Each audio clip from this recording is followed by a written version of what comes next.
Vous connaissez le sujet puisque je l'ai annoncé jeudi soir. Donc c'est ma relation avec moi-même. En effet, ta plus longue relation, c'est avec toi-même. Donc ça, c'est le sujet de ce matin. On va l'aborder en deux parties. Première partie ce matin, une deuxième partie le 10 août. Et entre les deux, je laisserai la place à Jean-Louis. Et le sous-titre, c'est « Cultiver une relation saine avec soi-même pour mieux aimer Dieu et les autres ». Vous savez, dans les prédications, nous mettons, et cela avec raison, nous mettons l'accent sur la relation avec Dieu. Et c'est vrai que notre relation avec Dieu, c'est la priorité. C'est le fondement de la vie chrétienne. Sans cela, il n'y a pas de vie chrétienne. Ce n'est pas possible. Puisque être chrétien, c'est être dans cette intimité avec Dieu. Et on entre dans cette intimité avec Dieu par Jésus-Christ, qui est le chemin, la vérité et la vie, qui est celui par lequel nous entrons justement dans cette intimité avec Dieu. Donc, cette relation est le fondement de la vie chrétienne. C'est le fondement de la vie de l'Église. Et Jésus lui-même le dit, et je reviens sur le texte par lequel j'ai introduit la Sainte Seine, Matthieu 22, Jésus déclare « Tu aimeras le Seigneur ton Dieu de tout ton cœur, de toute ton âme et de toute ta pensée. » Et Jésus ajoute « C'est le premier et le plus grand commandement. » C'est le premier et le plus grand, celui qui est au-dessus de tout. Et Jésus, par cela même, nous montre que cette relation avec Dieu, effectivement, est une priorité, doit être une priorité. Et c'est ce sur quoi nous devons veiller. Et Jésus ne fait finalement par ce commandement que rappeler ce que Dieu lui-même a donné à Israël, Deutéronome 6, verset 5, « Tu aimeras l'Éternel, ton Dieu, de tout ton cœur, de toute ton âme et de toute ta force. » De toute ton énergie. Toute notre énergie, pensée, doivent être tendue vers celui qui est au-dessus de tout, qui est notre Créateur. Aimer Dieu en raison de qui il est. Je crois que trop souvent, on aime Dieu en raison de ce qu'il nous donne. Mais premièrement, on aime Dieu en raison de qui il est. La première chose que nous avons découvert de Dieu, c'est qui il était. Un Père aimant, un Dieu proche de nous. Aimer Dieu en raison de ce qu'il a accompli en Jésus-Christ. Sans cette œuvre de Jésus-Christ, nous serions encore dans le péché et voués à la mort éternelle. Mais parce qu'il y a eu Jésus-Christ, eh bien nous sommes entrés dans une vie nouvelle. Nous sommes devenus en Jésus-Christ une nouvelle créature. Et on aime Dieu en raison de ce qu'il a accompli en Jésus-Christ, parce que nous ne méritions pas cela. Personne d'entre nous le mérite. Aucun homme ne méritait le don de Jésus-Christ. Mais ce fut le choix de Dieu de nous aimer. Et d'ailleurs, l'apôtre Jean le dira, il nous a aimés le premier. Ce n'est pas nous qui avons choisi Dieu, c'est lui qui a choisi de nous aimer. Et à travers cet amour, nous avons découvert qu'il y avait autre chose que ce que le monde pouvait nous offrir. Aimer Dieu en raison de ses bienfaits, oui. De ces bienfaits qui se renouvellent chaque matin. Amen. Aimer Dieu parce qu'il est notre essentiel. C'est cela. Mais Jésus ne s'arrête pas là, il ajoute ceci, verset 39 de Matthieu 22, « Et voici le second qui lui est semblable, le second commandement qui lui est semblable. Tu aimeras ton prochain comme toi-même. » Et verset 40, « De ces deux commandements dépendent la loi et les prophètes. » Donc Dieu est la priorité. Ensuite, il s'agit d'aimer notre prochain. Notre prochain n'est pas simplement notre frère, notre sœur en la foi, c'est aussi celui qui à nos yeux n'est pas aimable. Celui vers lequel nous n'irions pas de façon naturelle. Regardez votre voisin et dites-lui, je n'ai aucune raison humaine de t'aimer.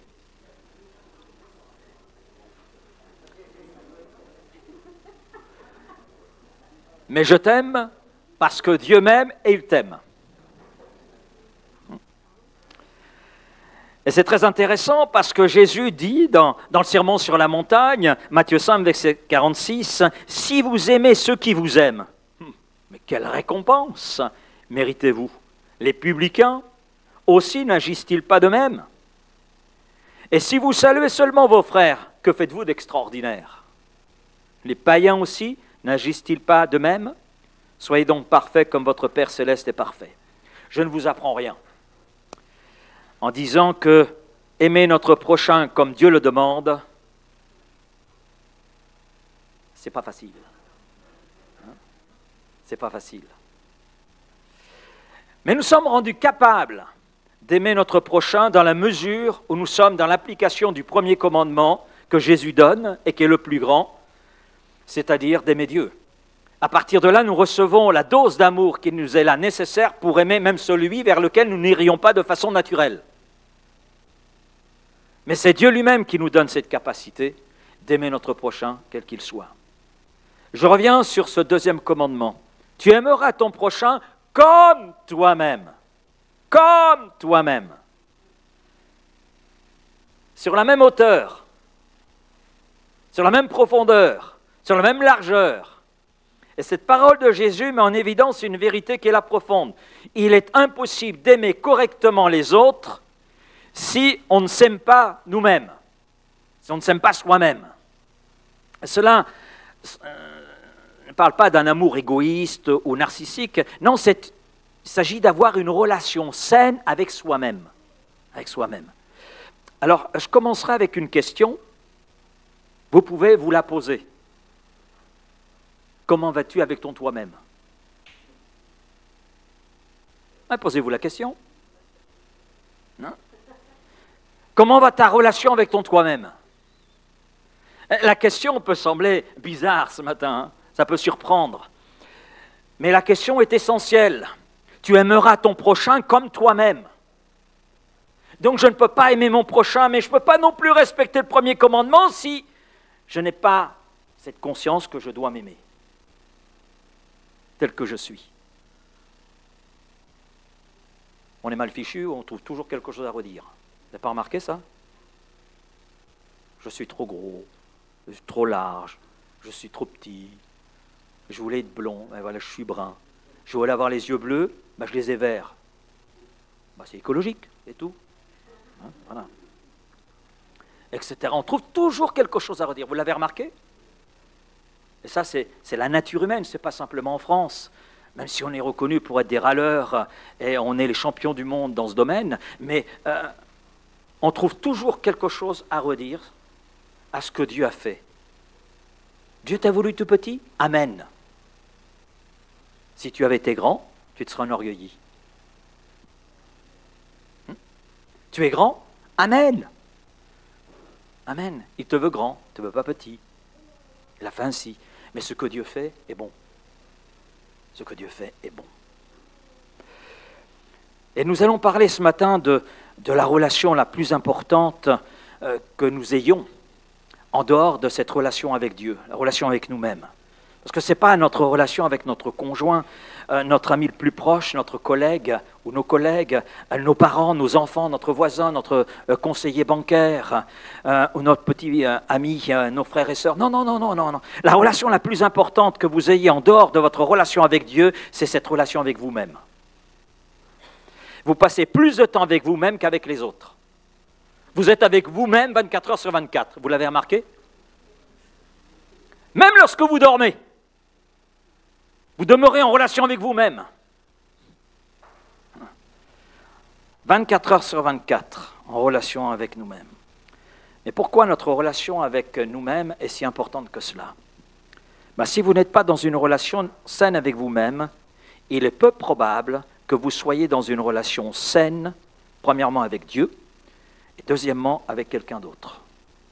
Il est peu probable que vous compreniez alors toute la dimension de l'amour de Dieu. Vous passez à côté de quelque chose concernant Dieu, concernant son amour, mais aussi concernant l'œuvre de Jésus-Christ.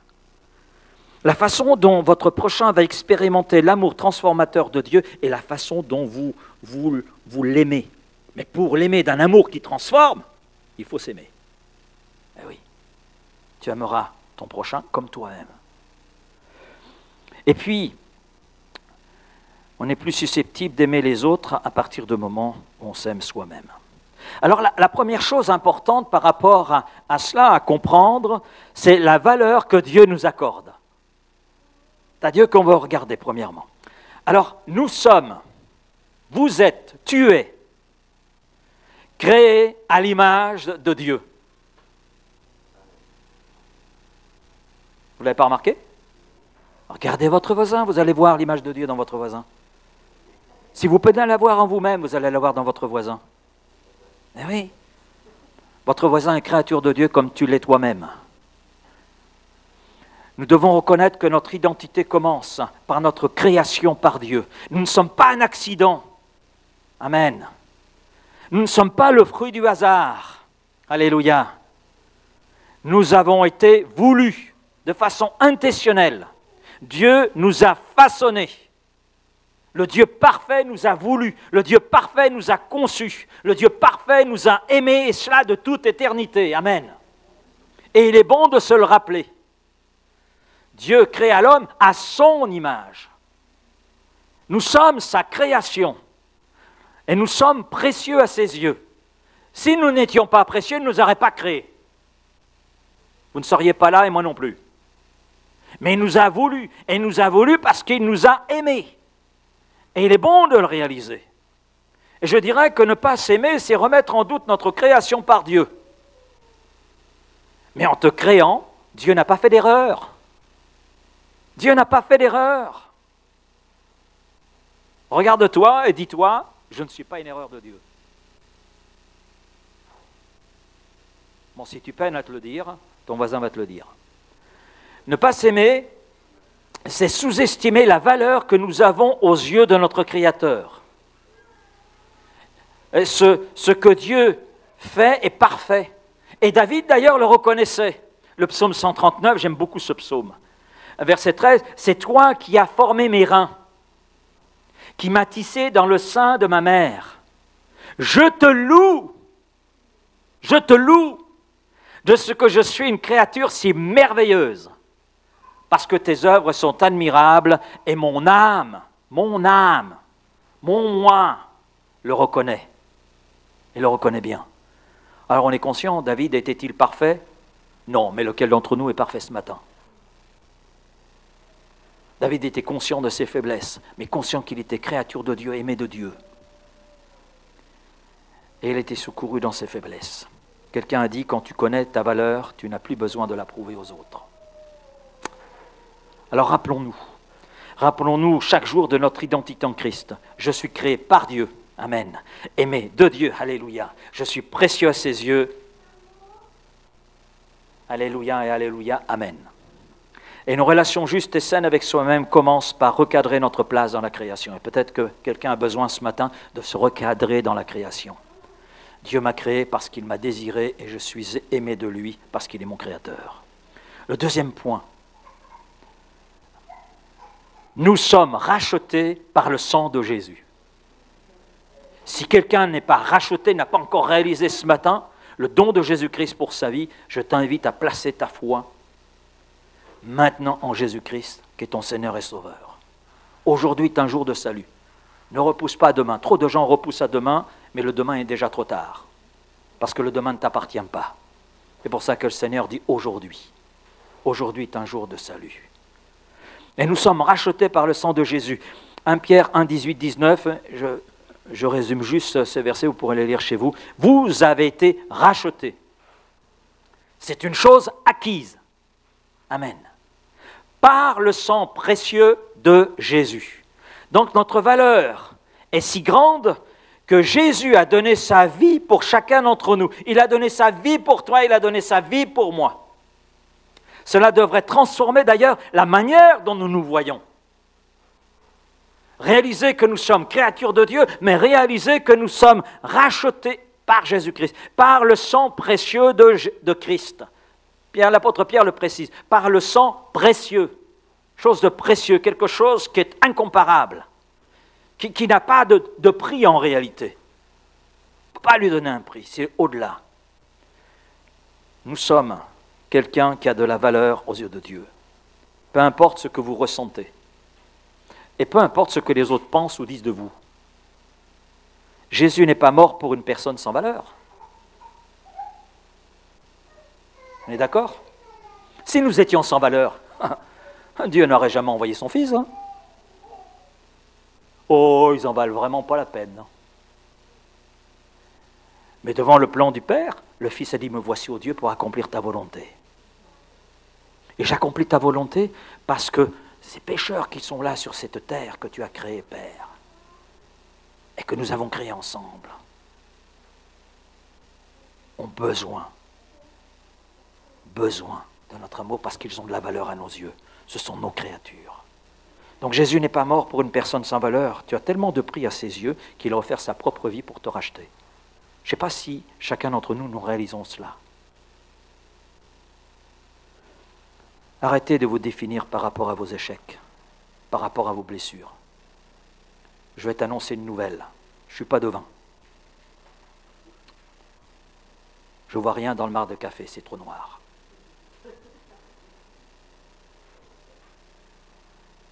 Des échecs, tu en auras d'autres. Oh mince. C'est tout ce que vous avez à dire, pasteur, ce matin? Tu en auras d'autres. Parce que c'est attaché à notre nature. Et parce que nous sommes en route vers la perfection, mais nous ne sommes pas encore parfaits. Mais dans ces échecs, Dieu nous parle, Dieu nous instruit. À toi de saisir les opportunités pour grandir, même dans les échecs. Des blessures, rassure-toi, tu en auras d'autres. Donc, il est bon d'arrêter de se définir par rapport à ces échecs, par rapport à ces blessures, ou encore par rapport à ce que les autres pensent et disent de nous. Commencez à vous définir par le regard que Dieu porte sur vous. Définis-toi par rapport au regard que Dieu porte sur toi. L'opinion de Dieu, je vais vous le dire, là je l'affirme. L'opinion de Dieu sur moi est plus importante que l'opinion que vous pouvez avoir sur moi. Ça ne vous dérange pas? Pourquoi? Parce que l'opinion de Dieu est plus juste et précise que l'opinion des hommes. Alors, quelle que soit l'opinion que vous pouvez avoir sur moi, quelles que soient les pensées, ce n'est pas ce qui me définit. Et c'est l'opinion de Dieu qui m'intéresse. Et c'est celle qui sera retenue dans la gloire. Amen? Amen. Je ne parle pas simplement pour moi, je parle aussi pour vous. Ça vous va? Vous êtes d'accord avec moi? Alors si vous êtes d'accord, on continue. La deuxième chose importante par rapport à ce sujet, c'est d'identifier les ennemis de notre relation avec nous-mêmes. Et nous avons des ennemis. Eh oui. Et ils ne sont pas que spirituels, ils sont aussi humains. Et certains nous collent un peu trop à la peau, je dirais. Le premier ennemi, c'est vouloir être ce que nous ne sommes pas. C'est-à-dire porter un masque. C'est toute la définition d'ailleurs de l'hypocrisie. Porter un masque pour être ce que nous voulons que les autres croient que nous sommes. On a des gens comme ça dans la Bible, on a Saül, qui lorsque d'ailleurs est pris à défaut, demande à Samuel de rétablir les choses devant le peuple. Et puis on a Ananias et Saphira également. Bon là, ce n'est pas forcément des exemples très réjouissants parce que ça finit mal dans les deux cas. Dans les trois, parce que c'est Ananias et Saphira. Vouloir être ce que nous ne sommes pas, c'est souvent une stratégie de survie. Un masque que l'on a appris à porter pour être aimé, pour être accepté, et même simplement toléré. Mais le problème, c'est qu'à long terme, cela nous éloigne de nous-mêmes, de ce que nous sommes réellement. Parce qu'en réalité, nous nous mentons. Mais nous mentons à nous-mêmes, mais nous mentons aussi aux autres. Mais nous mentons surtout à Dieu. Et s'il y en a un qu'on ne peut pas tromper, c'est Dieu. Vouloir être ce que nous ne sommes pas, ce n'est pas toujours un choix conscient. Parfois, c'est une adaptation, un réflexe appris dès l'enfance. Si je suis moi-même, je ne serai pas aimé. Donc, à partir de là, je vais rentrer dans la peau de quelqu'un d'autre, de celui que je voudrais être, mais qu'en réalité, je ne suis pas. En espérant comme cela, en me transformant, portant un masque, une transformation extérieure, mais qui a un impact intérieur et au-delà. Alors on apprend à performer, à sourire quand ça va mal, à dire oui quand on pense non, à briller pour qu'on ne voit pas nos ombres. Et puis entre nous, c'est facile de venir à l'église le dimanche, non? De prendre le masque du bon chrétien, non?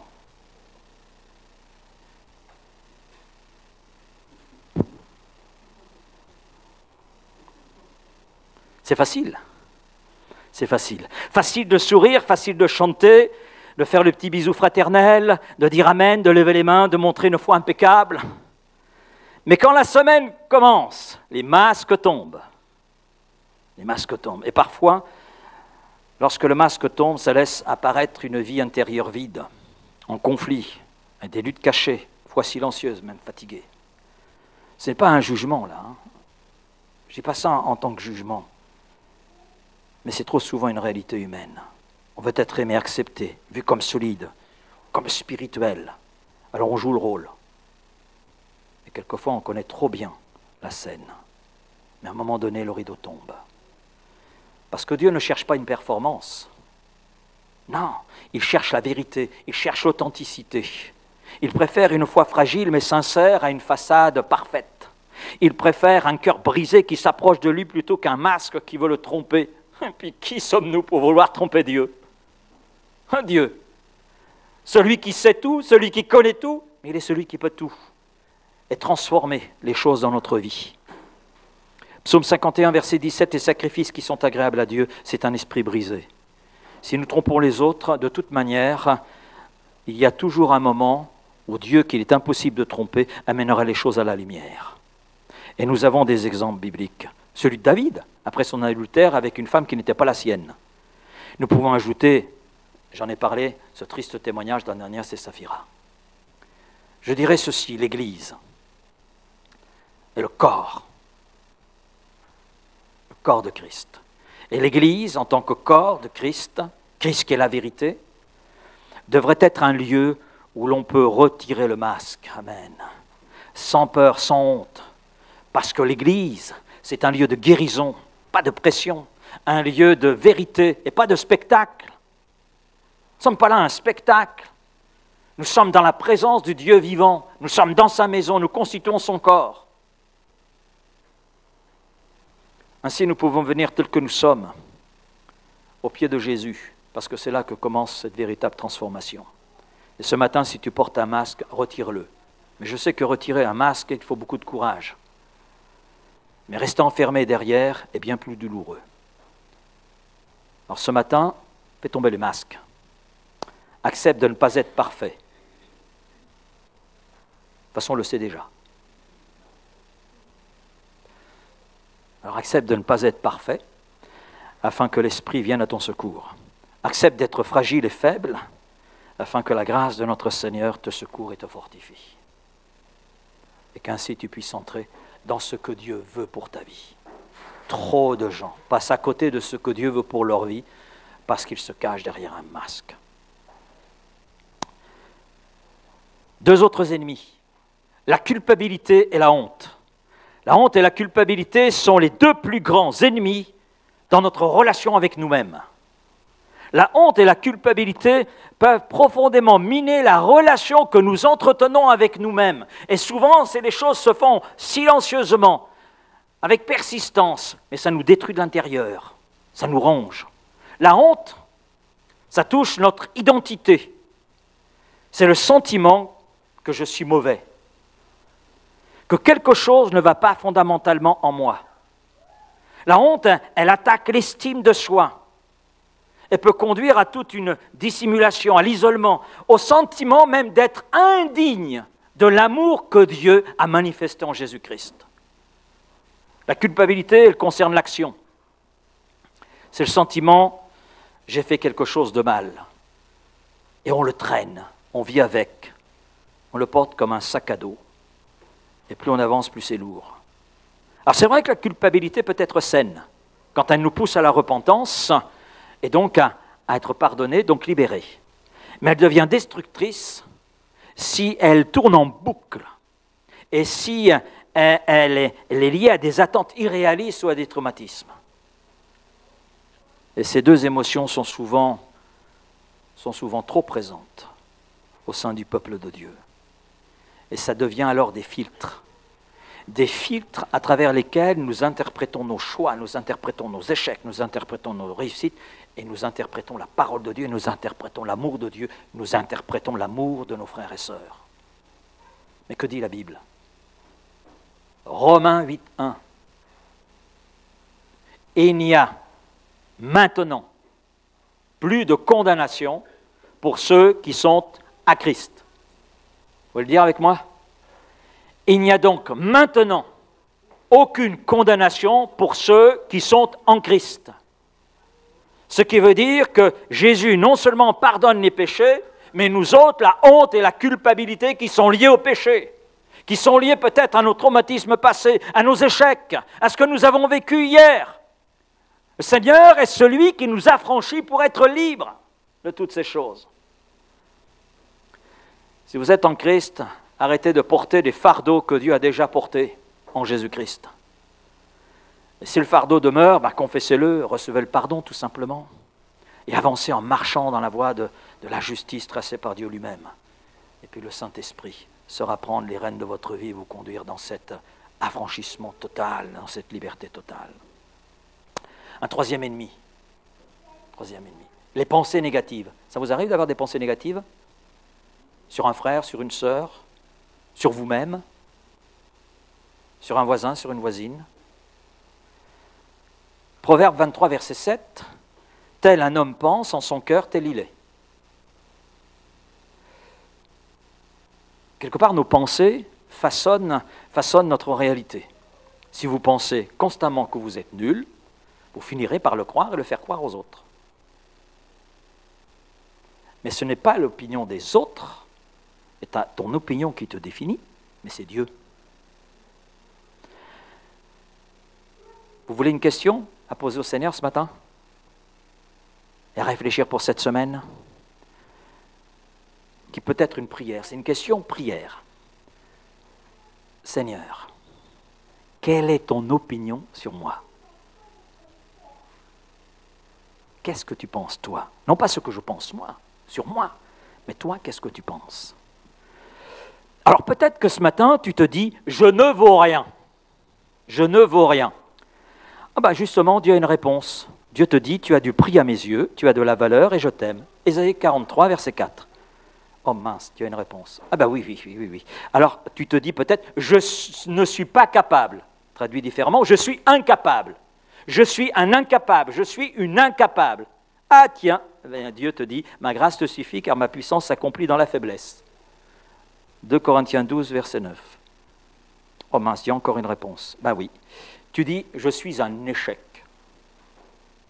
À force de le dire, tu arrives à le croire. Dieu te dit, tu es ma création, mon œuvre, je t'ai préparé pour de belles choses. Éphésiens 2, 10. Oh mince, il y a encore une réponse. Peut-être que tu te dis, je suis trop sale, trop imparfait pour que Dieu m'aime. Dieu te dit que si quelqu'un est en Christ, il est une nouvelle créature. 2 Corinthiens 5, 17. Tu te dis, je suis faible. Je crois qu'on peut tous le dire ce matin. Mais Dieu nous dit, ma grâce te suffit. Je ne suis pas aimé. Le personne ne m'aime, ça revient souvent.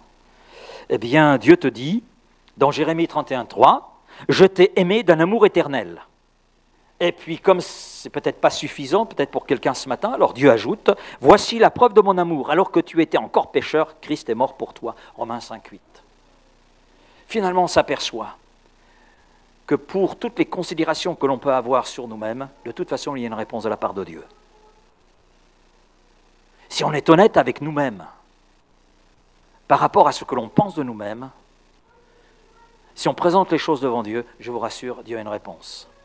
Sa parole étant la vérité, ce que Dieu dit est juste et vrai. Amen. Alors j'arrêterai là ce matin la deuxième partie, on la verra plus tard. Mais je crois qu'on peut peut-être prendre un temps dans la prière. Demander à Dieu, dans la prière, peut-être de te montrer les domaines où ta vision est faussée de toi-même. Veux-tu oser ce matin dire, Seigneur, montre-moi où ma vision de moi-même est faussée.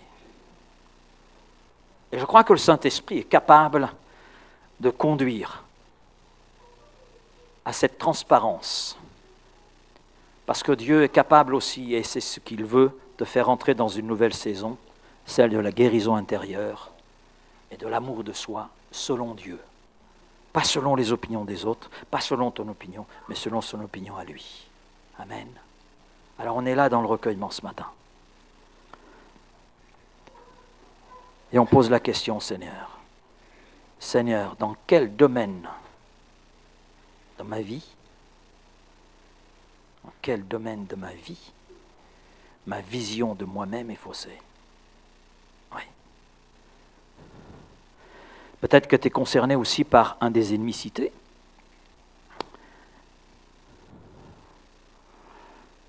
Peut-être que dans ton quotidien, tu ne portes pas de masque, hein, mais peut-être qu'à l'église, tu en portes un. Ou peut-être que tu portes un masque tout court et tu vis avec ce masque, derrière ce masque. Mais ce matin, tu peux faire tomber ce masque et venir tel que tu es. D'ailleurs, il y a ce chant, tel que je suis, sans rien à moi, je viens à toi.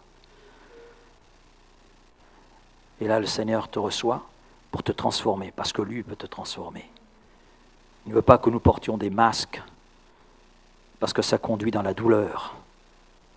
Mais il veut que tu sois authentique et vrai devant lui. Même si des faiblesses apparaissent, même si des choses apparaissent, des ombres apparaissent, mais il est celui qui, par sa lumière, vient éloigner ces ombres. Amen. Et celui qui, en Jésus-Christ, vient nous transformer. Peut-être que la honte, la culpabilité martèle ton cœur et te tient emprisonné.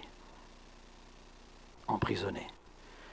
Et tu as besoin peut-être d'abandonner cette culpabilité, cette honte ce matin au pied du Seigneur, qui a tout accompli pour ton salut, pour ta délivrance, et qui, par son œuvre, t'a affranchi afin que tu sois libre. Libre de la culpabilité, libre de la honte. Peut-être que tu es là emprisonné par des pensées négatives te concernant, peut-être des pensées qui t'ont martelé déjà depuis ton enfance, mais ce n'est pas les autres qui définissent ton identité, c'est Dieu. Et ton identité, elle est là en Jésus-Christ. Alors je ne sais pas où tu te situes ce matin, peut-être as-tu une relation saine avec toi-même, et là je dis Amen. Mais est-ce aussi sûr que ça?